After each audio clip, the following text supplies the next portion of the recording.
Hi, I'm Milas. I paid $30,000 to make my sister's wedding possible, only to be told that my mother's new husband, the man who helped break our family, would walk her down the aisle. Not me. They called it a misunderstanding. They said it was just about appearances. But when your name disappears from the guest list, when your voice is replaced by someone else's charm, when silence becomes the only way they recognize you, how do you prove you were ever part of the story? Would you still show up?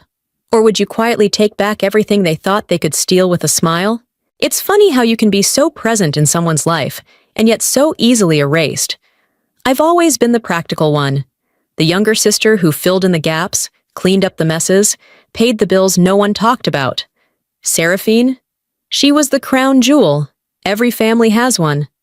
Mine just happened to sparkle a little louder, cry a little prettier, and know exactly how to get what she wanted without sounding like she asked for it. We were close growing up, or maybe I just thought we were. When Mom left Dad and remarried, it shook both of us, but in very different ways. Seraphine spiraled into her own world of performance, appearances, impressions, illusions. I dove into spreadsheets and student loans, working double shifts to carve out a life that didn't depend on anyone's applause. 6 months ago, Seraphine showed up at my apartment, tears smudging her eyeliner. She barely said hello before collapsing onto my couch like a wilted bouquet. Her fiancé had proposed, Darren, the quiet guy from the gym with a jawline you could use as a weapon, and now she was overwhelmed with the planning. May, she whispered, her voice trembling in that way she knew would land straight in my ribcage. I don't know how to do this without you. And just like that, the switch flipped. I wasn't her sister. I was her savior. I offered to help, genuinely. We sat at my kitchen table and mapped out every detail. Guest lists, menus, color schemes. There was a moment where she reached across the table, held my hand and said, "You always make things feel possible." That moment, that was the bait. 3 days later, I wired a deposit for the venue.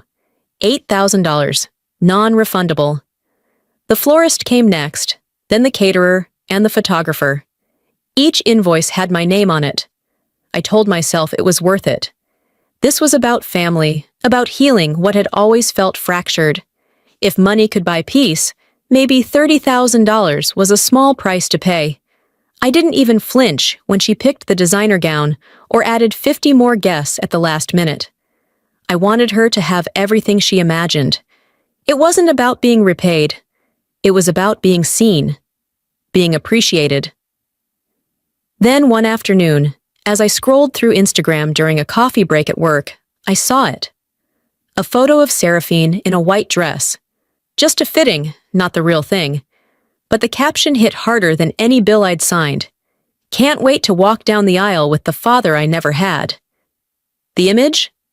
Her, arm in arm with Oswald, Mom's second husband, the man who broke our family in two and smiled through every Sunday dinner like it never happened.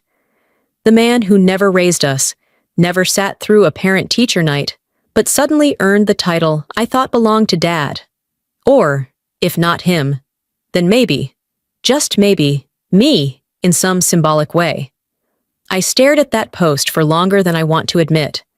The comments were filled with hearts and crying emojis, and "You deserve this, Queen." I looked for my name, scanned for any mention of me. Nothing. No, thanks to my sister for making this dream happen. No, couldn't do it without you. Just Oswald. Just the father she never had. I didn't confront her. Not then. I bookmarked the post, closed the app, went back to my spreadsheets and pretended my chest didn't feel like it was being vacuum sealed. That night, I poured myself a glass of Pinot and sat on the edge of my bed, staring at the ceiling like it had answers. Maybe it was just a caption. Maybe she meant it figuratively. Maybe it didn't mean what I thought it did. She knows I paid for everything. She knows what I gave up to do this. She would never... But when I reopened the app and checked the post again, the comments had doubled. My name still wasn't there. And for the first time in weeks, I felt stupid. Link to next chapter. I told myself it was just a misunderstanding. But then came the rehearsal dinner list. I told myself it was just a misunderstanding. That post, Seraphine and Oswald, the caption about walking down the aisle with the father she never had to be symbolic, maybe even mistyped. We'd been working so closely on this wedding, she couldn't possibly have meant it the way it looked. Then came the email. It landed in my inbox around lunchtime on a Tuesday. I was reheating soup in the break room at work when the notification pinged. The subject line read, "Updated rehearsal dinner list." At first, I assumed it was routine, just logistics. But then I opened the attachment. My name wasn't on it. I read it again. 56 names, family, friends, a few vendors. Oswald and Vera were listed in bold under key family members, Darren's parents, their church pastor, even Zinnia, our second cousin, who Seraphine hadn't spoken to in 3 years. But not me. I sat there staring at my phone, the soup forgotten, the hum of the microwave sounding more distant by the second. My name wasn't a typo. It wasn't missing by accident. It was a deliberate choice.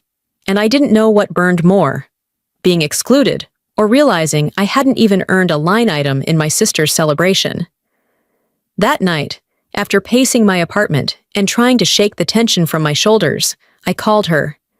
"Hey," I said gently, "I got the guest list for the rehearsal dinner." "Oh?" Her tone was distracted, like she was folding laundry or scrolling TikTok. "Is something wrong with the format?" "No, the format's fine, I didn't see my name on it." There was a pause, not quite long enough to be thoughtful, just long enough to feel careless.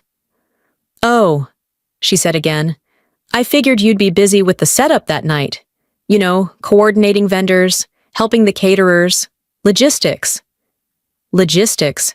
It didn't even sting the way I expected. It numbed me instead, like my role had quietly shifted from sister to staff, and everyone but me had already gotten the memo. "You didn't think I might want to be there as your family?" I asked, my voice barely above a whisper. "You're doing so much already, May," she said, all sweetness and surface. "I just didn't want you to feel pressured to juggle everything. You've always been amazing at managing things. Managing, coordinating, handling. What I heard was, you're useful, not needed." I don't remember how we ended that call. I think I said, "Okay," and hung up. I think she went back to pretending we were fine. 3 days later, we met at a bakery to finalize cake samples. She was already there when I arrived, flipping through her wedding binder like a CEO prepping for a board meeting. I sat across from her, stomach still hollow from that guest list email, trying to find an opening to bring it up again. She beat me to it. "Oswald's walking me down the aisle," she said between bites of lemon sponge cake. "It just feels right." I blinked. "He's always been more of a father to me than anyone," she added casually. Like it was a simple fact. Like it wasn't a knife. More of a father than anyone. Not Dad. Not even Vera, who'd raised us through the mess. Certainly not me, who'd been there for every collapse. Who'd held her when her first engagement fell apart. Who'd footed the bill for this entire performance. I wanted to respond, but nothing came out. My throat closed up, and all I could do was stare at the tiny silver fork resting on her plate, like it hadn't just been used to serve betrayal. She moved on quickly, talking about flowers, seating charts, playlists. I nodded, a ghost in the room. My face must have looked normal, calm, maybe even agreeable, because she never paused to check. She didn't notice that I stopped writing notes halfway through, that my eyes didn't follow the pages. That night, I went home and pulled out a shoebox from the top shelf of my closet. Inside were old photos, us at the beach as kids, Seraphine in braces, me holding her hand at her first recital. There was a program from her high school graduation, stained with coffee but still legible. A hospital wristband from the night she fainted after skipping too many meals during her sophomore year. I'd driven across the state to pick her up. No one else had answered the phone. These pieces of our past were supposed to mean something. I thought they were anchors. Instead, they felt like props in a show I was no longer cast in. I deleted the wedding folder from my computer that night. Not out of anger. Just fatigue. Link to next chapter. I didn't say anything that night, but I started packing away more than just receipts. I kept that one card. And then I stopped answering her calls. The silence didn't start as a strategy. It was more of a reflex, something in my gut shutting down. Every time my phone buzzed with her name, I stared at the screen until it stopped. I wasn't angry, not yet, just tired. Like something in me had been scooped out, and there wasn't enough left to form words. That weekend, the rain settled over Portland like a wet blanket, steady and cold. I spent most of Saturday on the couch, a blanket pulled to my chin, a lukewarm cup of tea untouched on the coffee table. At some point, I opened my old email archives. I wasn't looking for anything, but I found everything. There it was. A chain of messages from 6 years ago. The week Seraphine's first husband packed up and left with no warning. She'd called me in hysterics, unable to breathe. I'd dropped everything, driven through pouring rain with a grocery bag full of frozen dinners, tissues, and a bottle of red wine we were both too numb to open. She didn't want Mom to know, only me. She'd curled up in my bed that night like a child, whispering apologies between sobs. I didn't sleep. I sat beside her and promised she wasn't alone, that I had her, that she was safe. Funny how easily someone can forget safety once they feel invincible again. A few clicks deeper into my archives, and I found the bank statement. 4 years ago, she needed outpatient surgery. Routine, but her insurance wouldn't cover it fully. Vera was in Palm Springs with Oswald, unreachable. I'd taken emergency leave from work, paid the balance from my savings.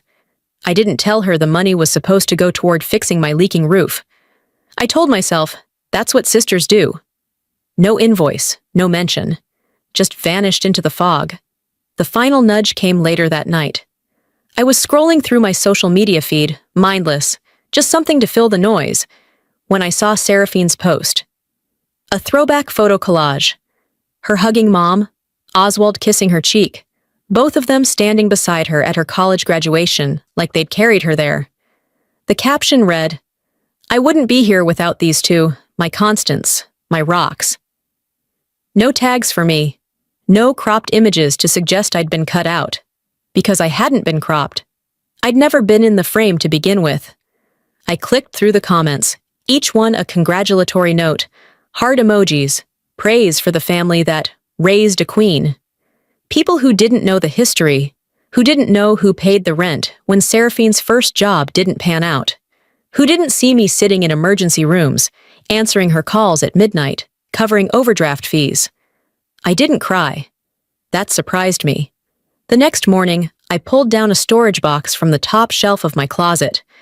It was heavier than I remembered, coated in a thin layer of dust.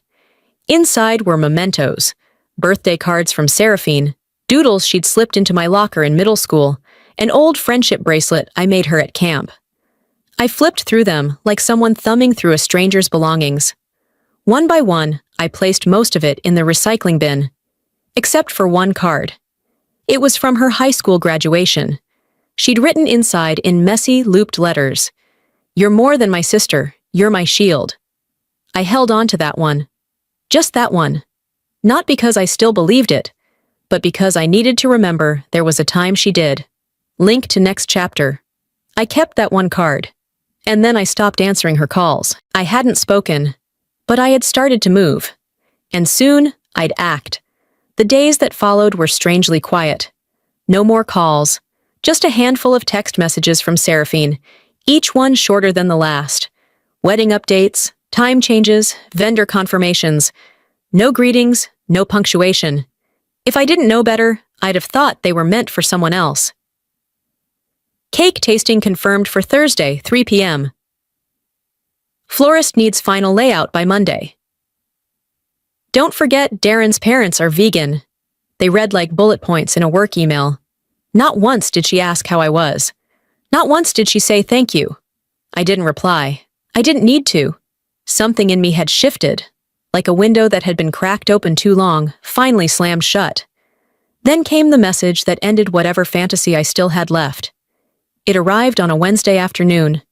The sky had been threatening rain all day, but the clouds held off just long enough for it to feel like something was brewing. I was wrapping up a meeting when the notification popped up. A message from Seraphine. "Hey, we're moving forward with the original plan. Hope you understand. It's all about optics." Attached was a PDF. I tapped it open. The rehearsal layout. I scanned the document slowly, like I already knew what I would find, but needed to see it anyway. There it was. Oswald's name, listed beside hers under processional walk. My name didn't appear at all, not even in the logistics section. And the message, it didn't even address me by name, just you. I sat in my car for almost 20 minutes after work, staring out at the sidewalk, watching people hurry by with umbrellas they hadn't needed yet. My hands rested on the steering wheel, but I didn't move. Not until the chill finally made its way through my coat sleeves. "That night," I wrote back, "you're making a choice. I'm just finally seeing it clearly." No exclamation points, no passive-aggressive smiley faces, just words. Truth. She replied within the hour. "May, come on, this isn't about you. I just need this day to go smoothly. Oswald makes things easier. Darren's family really likes him, and Mom says it's best not to stir things up. You've done so much already. People know that. Don't make it about appearances. It's not personal." Not personal. I read the message 3 times. Each time it sounded worse. People know that. Which people? The ones at the rehearsal dinner I wasn't invited to. The ones who would see Oswald walk her down the aisle while I arranged chairs behind the scenes? I didn't answer. The next morning, I deleted the entire thread. All of it. Cake notes, dress fittings, guest count emails. It felt like taking off a jacket that had been soaked for too long, heavy, cold, not mine to carry anymore. I grabbed my coat and stepped outside. I didn't know where I was going, but I ended up at the park near my building. It was early, the air thick with mist, the gravel trail still damp from the night before. But for the first time in weeks, I could breathe without that familiar tightness in my chest. I passed a man walking a beagle in a yellow raincoat. A child in rubber boots leapt into a puddle with reckless joy. The ordinary details of a day that wasn't about her, or the wedding, or what I hadn't been asked to do. And for once I noticed. By the time I returned home, the fog in my chest had lifted enough to let something else in. Resolve. Quiet. Steady. Unshakable. I sat at my desk and pulled out the leather-bound notebook I used for lists, for plans, for things that mattered. This time, I didn't write vendors or deadlines. I wrote, "I will not fund the illusion that erases me." I underlined it twice. Link to next chapter. I hadn't spoken, but I had started to move. And soon, I'd act. I thought my quiet boundary would be respected, but they mistook it for surrender. It was still raining that morning, the kind of light, steady drizzle that doesn't seem threatening at first, but seeps into everything if you let it. I sat at my desk with my laptop open and a fresh legal pad beside me, the cursor blinking in a blank email. I stared at the screen for a while before finally typing the subject line. Pause on services, reevaluation in progress. I kept the tone professional. No emotion, no drama, just a statement that I needed to temporarily suspend financial coordination with the wedding vendors due to personal and logistical reevaluation. I didn't name Seraphine. I didn't explain further. I just sent it. I didn't copy her either. By the time I clicked send, it felt less like revenge and more like reclaiming air. I wasn't cutting off support out of spite. I was cutting off the lie I had allowed myself to fund. For too long, I'd written the checks and swallowed the insults, telling myself this was love. That day, I decided love had to include me too. 2 days passed before I got the first call.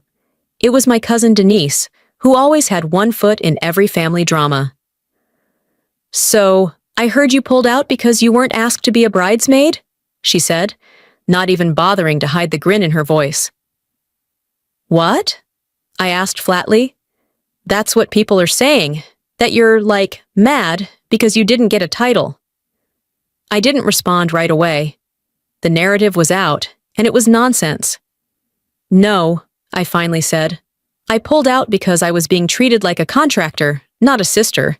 But sure, let them think it was about a dress. Denise laughed, like it was a punchline. You should talk to Zinnia. She's been trying to keep things from getting worse. That afternoon, I drove across town to Zinnia's place. She lived in a modest blue bungalow with wind chimes that never stopped. She greeted me with her usual lightness and a mug of herbal tea that tasted like regret. I didn't spread anything, she said before I even sat down. I looked at her. But you didn't correct it either. Zinnia set the tea down and sighed. May, people need to think what makes them comfortable. The truth? It's too messy. If they believe you're just being dramatic, that's easier for the group. Less tension. You mean less accountability? She didn't argue. I'm not here to be pitied, I said. I'm just done being the silent one everyone benefits from. Zinnia tilted her head, sympathetic but spineless. Just stay quiet a little longer. Let the day pass. It'll be over soon. I nodded, but inside, something snapped clean. That evening, I sat on my living room floor with a glass of water and a blank piece of paper. I began writing a letter, not for sending, just for saying what needed to be said out loud. When I finished, I read it to the empty room. You made me invisible, but I refused to erase myself. I folded the letter and slid it into the back of a drawer. Then I opened my laptop again. This time, I typed Seraphine's name in the to line. The subject, about the wedding. If you continue on this path, I wrote, don't expect silence to mean agreement. I sat with that sentence for a moment. No embellishment, no sugarcoating. A line had been drawn. Not with venom, not even with sadness. Just clarity. Link to next chapter. I thought my quiet boundary would be respected, but they mistook it for surrender. I didn't show up, but my absence echoed louder than any speech I could have made. The day after I sent Seraphine that warning email, I took out the folder that had been sitting in the bottom drawer of my desk, one that held every contract, invoice, and vendor agreement tied to the wedding. Every signature on those pages was mine. Every dollar, every deposit, every liability. The realization wasn't new, but it hit different now. These weren't just receipts. They were leverage. By mid-morning, I was on the phone with Nancy, an old college friend who now handled contracts for a mid-sized events firm. She wasn't surprised by the situation. You've got full standing, she said matter-of-factly. Everything's in your name. If you want out, you can get out. But I'd make it clean, put it in writing and send a formal notice. I thanked her, hung up, and booked a quick consultation with a local attorney that afternoon. We met via video call. He wore a too-big tie and spoke like someone used to being ignored until it mattered. By the time we hung up, he had drafted a cease and desist letter that made my stomach churn and my spine straighten all at once. It was precise. Cold. It stated that my name, funds, likeness, and contributions were not to be used in any public-facing content, promotion, or event execution moving forward.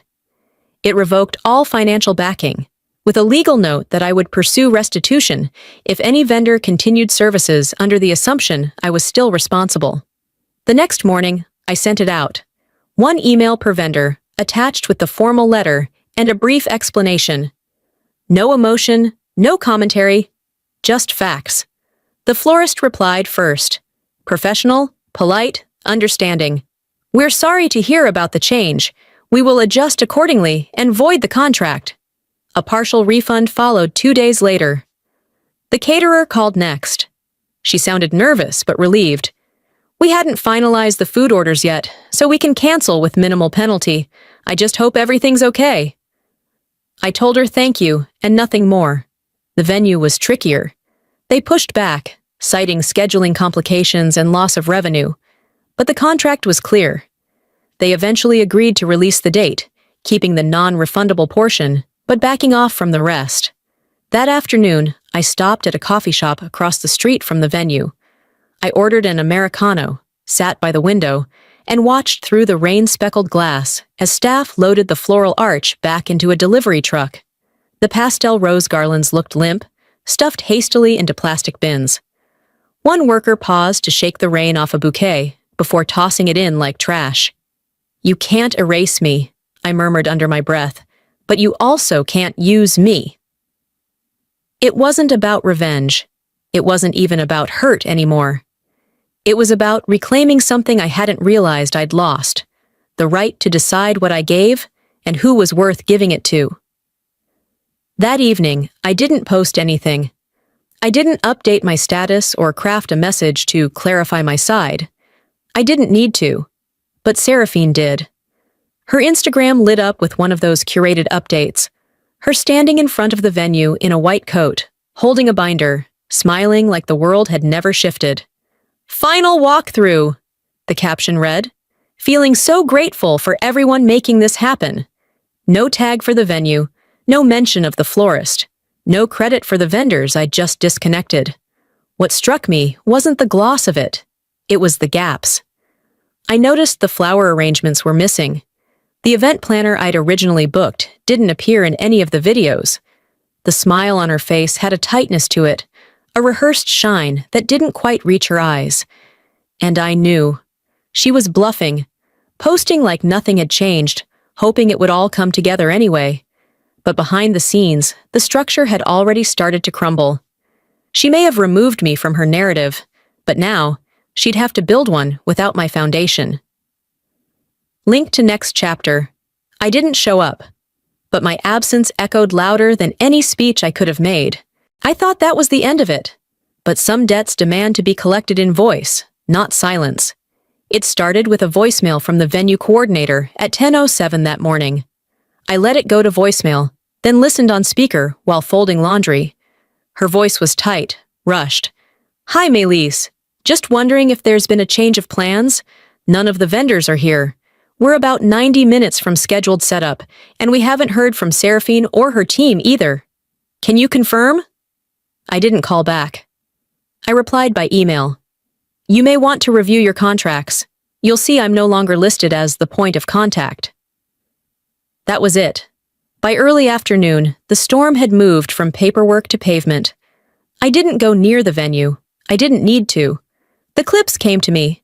First from Jessica, one of Seraphine's bridesmaids, though she'd been posting less and less since the tension started rising.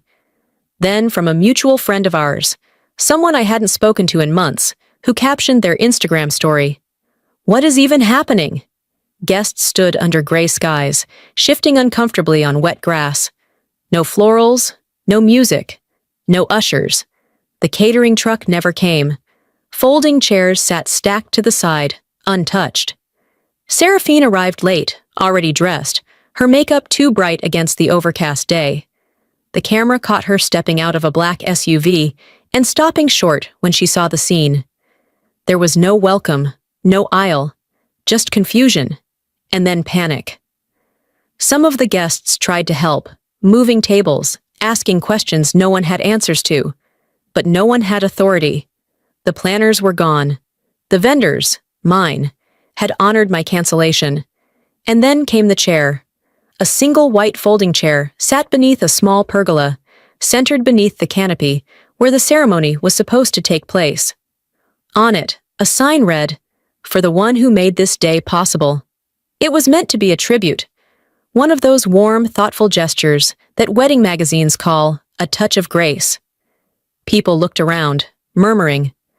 A few turned toward where I should have been sitting, but then the officiant, clearly flustered, stepped up to clarify. "This seat is dedicated to Oswald, who has supported Seraphine from the beginning of her new chapter." And just like that, the murmurs stopped.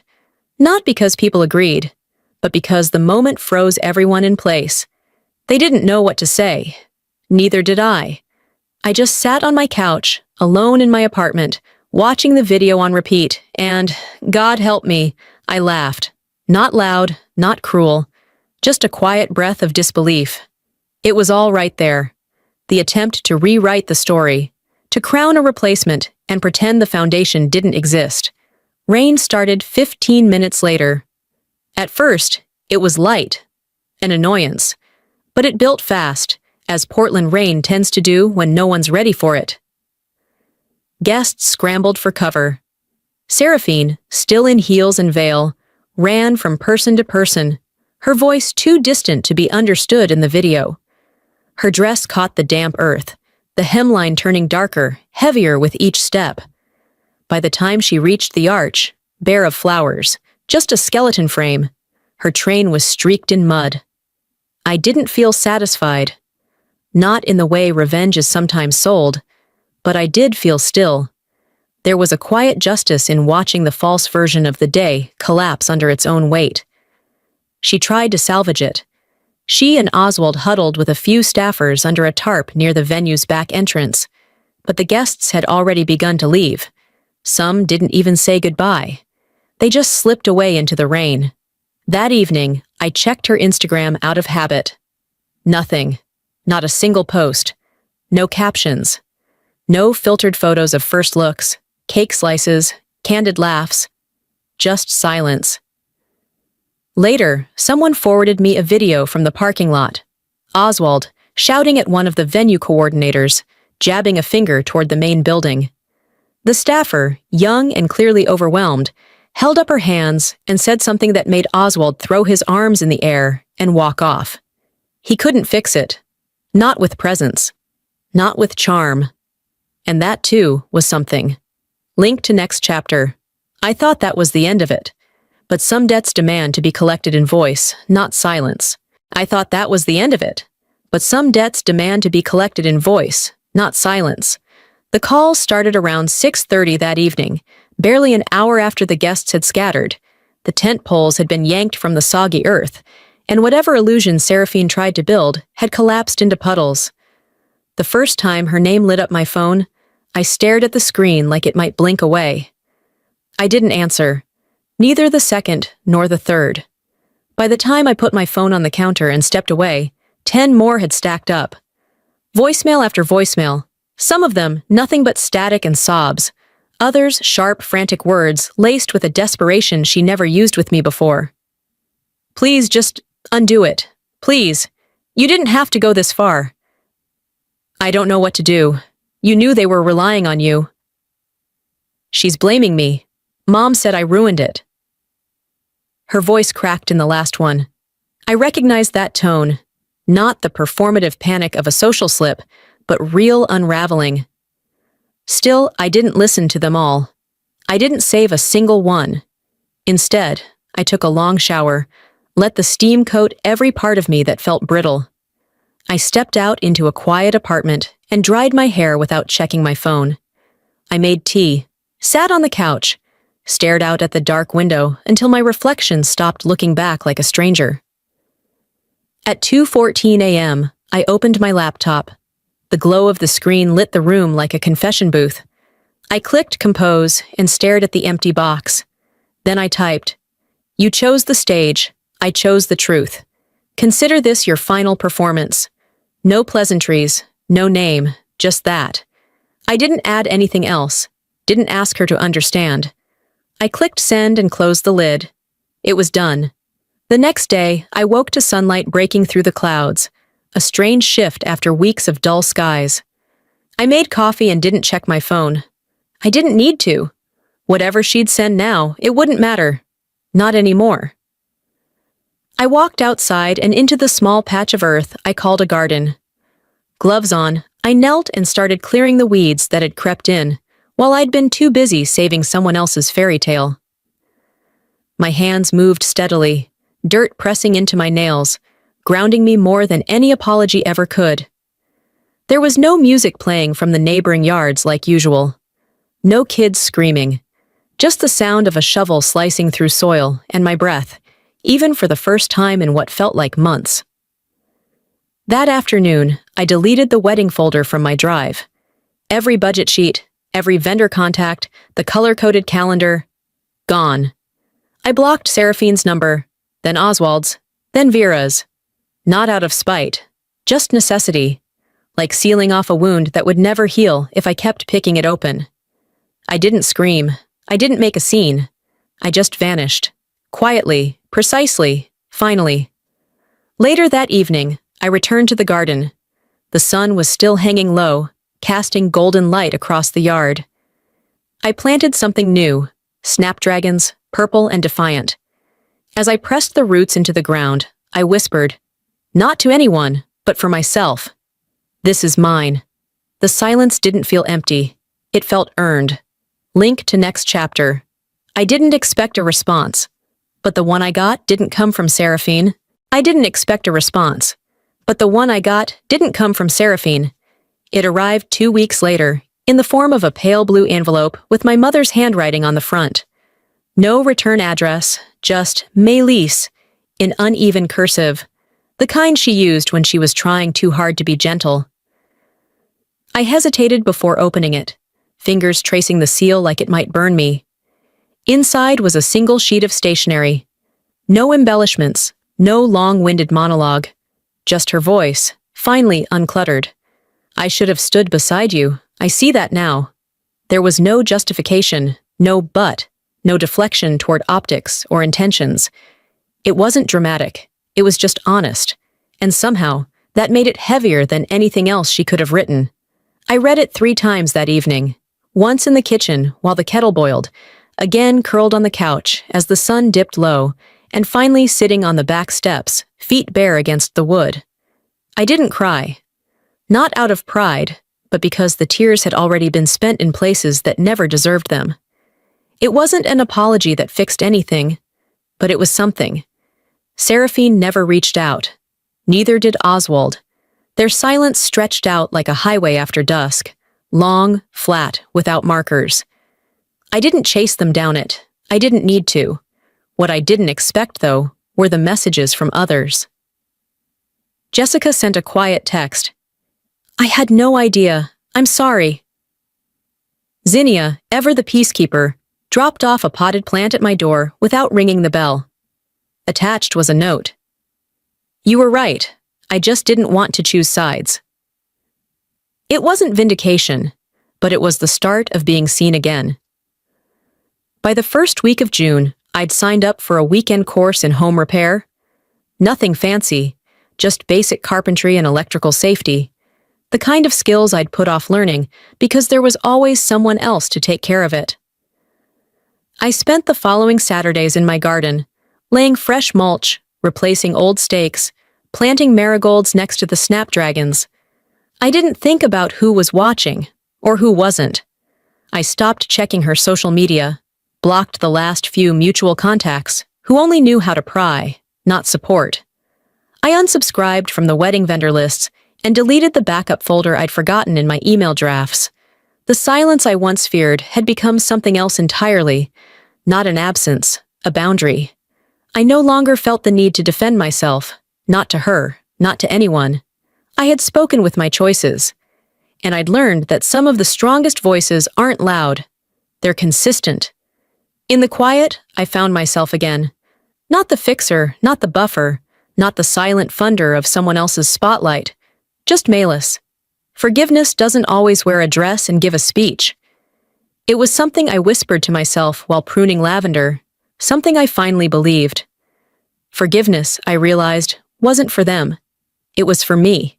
To stop holding on to the anger like a badge, to let the scar close without reopening it for show. I didn't walk her down the aisle, but I walked myself through fire and came out clean. Sometimes, life teaches you that walking away is louder than staying to explain yourself. I used to believe that family meant unconditional loyalty, no matter how much it cost you. But what I've learned is that boundaries are not betrayals.